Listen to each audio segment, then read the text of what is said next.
a concise approach to top-down market strategies and the forces affecting investments. That's the spoken word on investing. The fourth quarter U.S. GDP growth estimate was lowered a little bit, revised to up 2.2% from an earlier estimate of up 2.6%.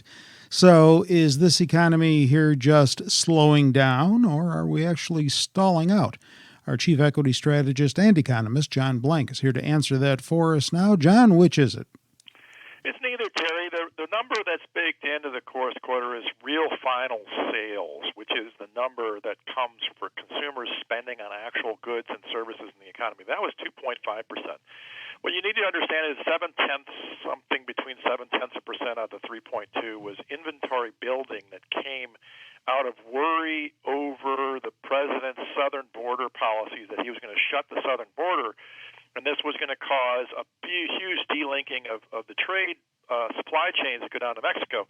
So there was actually some worry, and I think we should expect a slowdown in growth later from the inventory build in the first quarter because these people are not going to start buying from down in Mexico. But again, the problem will probably slow down Mexican production, not U.S. production. So are we yet at what's known as an inflection point in the economy? I don't think so, Terry. I don't think anything is happening right now. There's a lot of people who are getting in front of the recession story. This happens all the time. There's more interest in calling a turn than just being on the mark about it. And I think people should be very careful to realize that we're probably at least 12 months away from any inflection point. What do you see for our economy then going forward through the year? What I see is about 2.5% growth this year, Terry, just like the real final sales number of the first quarter. That's telling you that we're going to just carry on a trend. Inflation now, the Fed's number is 1.6% on the number of core inflation that they look at, which is lower than 2. So we're in this Goldilocks scenario where we can get reasonable growth without raising interest rates. That's good for stocks. I found this interesting. Warren Buffett said the other day that we are in what he termed strange economy because you have unemployment remaining so low, yet interest rates and inflation are not rising. And at the same time, the U.S. government continues to spend more money than it takes in. What do you say about that? Terry, I want to put something out that's really interesting. The president has focused a great deal of his efforts on two areas. That one is the corporate profits tax cut, which led to a huge stock buyback boom.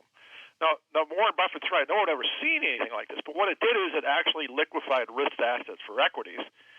At the time, quantitative easing, which was bond buying, disappeared. So when you stop, raising the demand for risky assets at the time when was being lowered by a different part of the government, probably made sense. The other thing that's interesting is the trade wars and all this stuff has caused tariffing to go on, but tariffs are effectively a tax on U.S. consumers. This has been pointed out in numerous points. This is deteriorating the U.S. economy. But again, if you want to slow growth down at the end of the cycle and let the Fed keep rates lower for longer, tariffing is another solution. So what Warren Buffett's pointing out is this president has done some very unorthodox, heterodox, how you want to use the language, unorthodox things that haven't been seen.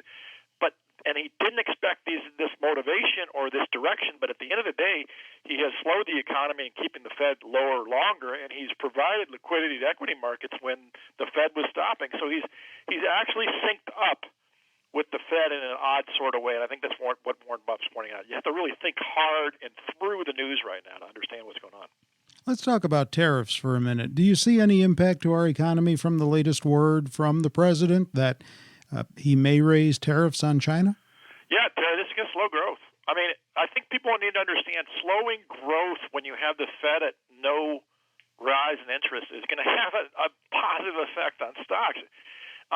But it's not going to cause a recession. $200 billion on a $20 trillion economy. However, taking 10 to 25% price increases on $200 billion of imports. Just do the math yourself. It just can't add up to a recession. And so the point is, it's going to slow growth more, cause more trouble for the rest of the world outside of China, not China itself. And that's not good for the United States in a win-win scenario, but probably it's just going to be another heterodox way to slow growth and keep the Fed at lower interest rates. All right, talking sectors. You say the computer software industry is on fire. Why? Terry, this is a sector that, no question, that we're seeing late in the cycle, people turning to this sector to get productivity gains, just like they had in the last two sectors. So computer software is going to be a hot sector for the people looking to find stocks that are moving, and that's because they're this bet that software is where we're going to find these productivity gains. In that group, you like Synopsys Incorporated, Pegasystems, and ACI Worldwide. Right. Synopsys is the 15th largest software company in the world. You probably never heard of them, but they do electronic design automation and semiconductor IP. So they're in this area of a system on a chip designer. They create all the advanced semiconductor work. This is a fascinating business. It's the only large cap stock that I'm going to talk about today. You should take a look at it. $18 billion market cap. Pegasystems. Pegasystems is a customer relationship management software.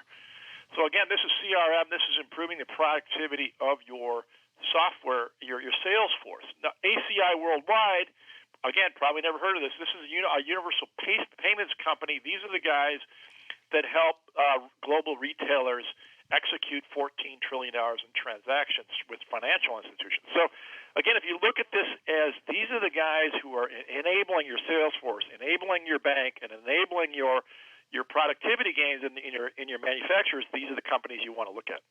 Chief Equity Strategist and Economist John Blank on the phone with me. With John, I'm Terry Ruffalo.